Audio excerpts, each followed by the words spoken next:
Colin, we're a couple of days removed from Sunday's second leg now. What's your overriding emotion? Because I'm sure there are a few of them. What's the one that comes to the fore? Disappointment and opportunity missed. But we probably got what we deserved at the end of the day. I think you know, chances that we had during the season, I think we probably could and should have won the league, barring little bits of lapsing in experience, concentration, and all the things you'd expect from a young group of players that are learning. Will all be better and stronger for it, and you know, we have to analyse where we've made mistakes and we have to learn from those mistakes. As simple as that. The fact that you couldn't categorise the season as a failure, and you shouldn't, it doesn't make that disappointment any less, does it? No, opportunity, isn't it? You know, so you know, you try and take those opportunities when they come along, but they were earned. Hard-earned opportunities, they were earned. It's been a great season. We finished second. We broke some records. We played some very good football.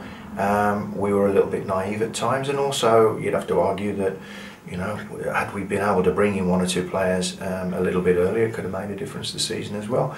We're all older, all wiser, and all better for the experience, and we have to use those experiences going forward. What's gone's gone. It's over. So if everyone wants to talk about it forever, that's up to them. I'm not going to. It's been a successful campaign as much as that we've played some fantastic football and we've entertained our public, and we've had some great response from our public, which is brilliant, culminating in a huge game on Sunday that you'd have to argue we didn't get the just desserts, but at times you'd have to argue also you could see our naivety and lack of experience also. In terms of the end of season shake-up, if you like, that goes on at every football club, some good people, some good lads have moved on. We've offered terms to a few others. Well, I guess it's just a case of seeing what happens now. It's interesting. It's a case now. We've got a manager is a year into the job that actually knows the players, and when he first came in, he didn't.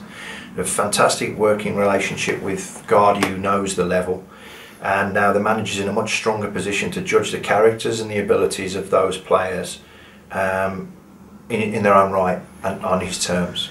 And those decisions now will be taken based on that we need to improve in areas of knowledge and areas of experience, and in some cases, in some areas, athleticism and other things. So those are his choices now.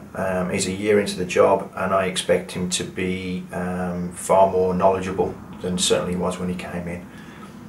Those players we've offered terms to, a number of them obviously will have their suitors. We've never been one to get involved in any kind of bidding war. I guess it'll be the case that those players know what they'll get here, and that's that, isn't it, really? It's going to be tough. I'd like to have thought that it was going to be easier next year. It's not. Salford are going full time, Harriers are going full time, Stockport are going full time, York will come down full time. We're already hearing now about the wages that Salford and Harriers are offering to people. They're far more than we can afford to pay to players. So we're going to have to appeal to players' better nature, appeal to the fact that we are offering them a better platform for them to show what they're about, and we've got to go and find the next group of Crowsdales and Tunnicliffs and Genoas and Zane Francis Angols, and we've got to go and find the next group, because that's going to have to be our edge. That's the way we've got to work.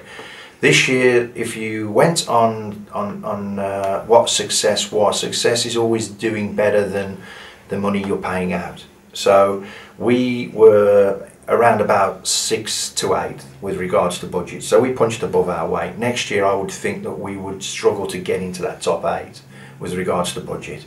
So we're going to have to do very well again. We're going to have to use every edge we've got. Our edge this season was we're full time. But Salford are going to be full time next year, as a Harrogate, as a Stockport, as a Darlington, as our York. So we haven't got that edge anymore. But we're going to have to work harder to achieve what we want to achieve, which is ultimately we want to climb the leagues, not just one league, a lot of leagues.